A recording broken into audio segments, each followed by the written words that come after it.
Did you know that yawning has a 60% infection rate?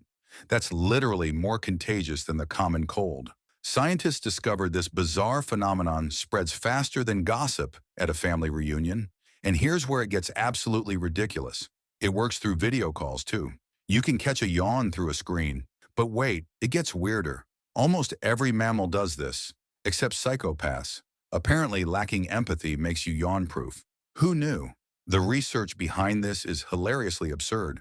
Picture scientists sitting in labs for hours, watching chimps yawn and taking notes like, chimp number 7 just yawned. Chimp number 12 followed suit. Even babies yawn in the womb. They're catching yawns before they're even born. Evolutionary scientists think we developed contagious yawning to sync our sleep schedules with our tribe, because nothing says survival like coordinated bedtime. Here's the mind-blowing part. Just reading the word yawn triggers it. You've probably yawned at least twice watching this video, proving that your brain just got hijacked by the most wholesome infection on Earth.